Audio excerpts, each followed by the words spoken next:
I'm Aaron Quinn, and this is Maria DeCastro, and we're part of AEL Cohort 4, Team 6, and we're doing our Week 3 report out. The first thing we're going to touch on is how we'll approach SLOs with our course.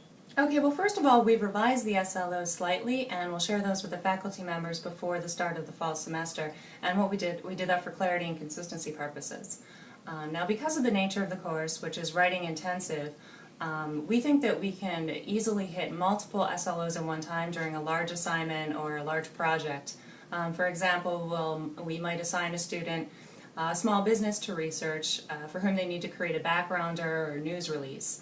And what they'll do is hit the research/interview skills SLO while they're collecting data to create the piece. And then, of course, while they're going through the writing process, drafting, revising, polishing, that's when they'll hit the writing/grammar/AP style skills related student learning objectives.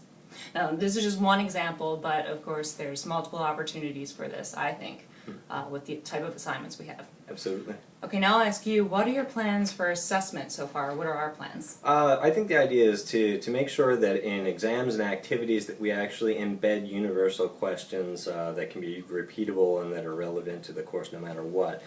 So that's one thing that we'll do. Another is to do our best to evaluate attitudes like we've discussed so far in AEL, and that's basically just coming through with the idea of, well, what is the student's attitude toward all this new technology? Is it something that they're comfortable with? And then we can, hopefully make adjustments if necessary from that point on. The other thing we want to do is to do pre- and post-tests for the purpose of better understanding how well students are reaching their learning objectives. So those are basically the things we're looking at implementing now.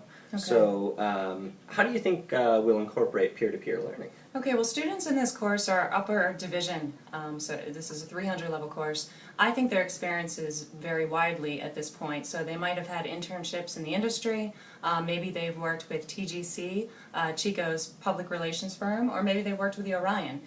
Regardless, what we've both experienced is that students love to share their expertise when they're encouraged, sometimes when they're not encouraged. So there was no official space to do this in the past, but I think that we will plan to incorporate it into future assignments deliberately.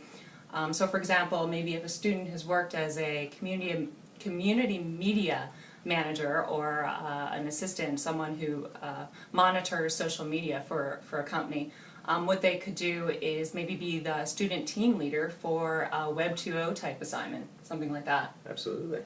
Okay, now next, and our final question, if we could redesign a learning space for Chico State, what would it look like? They told us to dream big. I dreamed, maybe not big enough, but the dream that I had something to do with trying to just make it a more learning amenable atmosphere, and that involves really some very simple things. I think having windows in a classroom is very, very important, so that natural light sets a calming tone for most people. Another thing is that for any artificial lighting that's there, that we also have daylight balance with it rather than a variety of types of non-daylight balanced artificial light that really sets a very institutional tone on rooms. Having warm and natural colors for anything from upholstery to the paint on the walls, I think, is something else that makes a big difference in student attitude. Making sure that there's very little to no outside noise is important as well, because that keeps it an isolated atmosphere in which people are there just to learn and not to be distracted by other things, because God knows they have enough distractions with technology of their own, telephones and iPads and so forth. Are you calling our iPad a distraction? It sometimes can be, absolutely. It's a good distraction for the most part.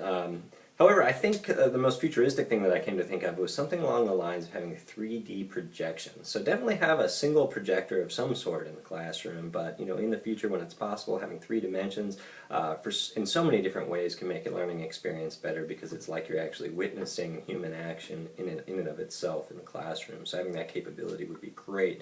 I think having quality audio is also very good, because a lot of times, at least in documentary and film industry, the idea is that you watch movies with your ears. So having strong audio allows people to really pay close attention to what's going on. It's not just the visuals and visual effects, but also very strong audio that makes it work.